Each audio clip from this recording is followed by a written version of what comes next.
చేరి ఏమేమి అన్నా కొల్లబొల్లి మాటలే నా రాధిక.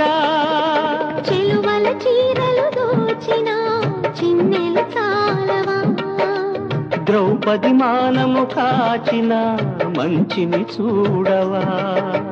తెలియని లీలలతో తికమక చేయకయా, మనసును చూడకనే మాటలు విసరకలా.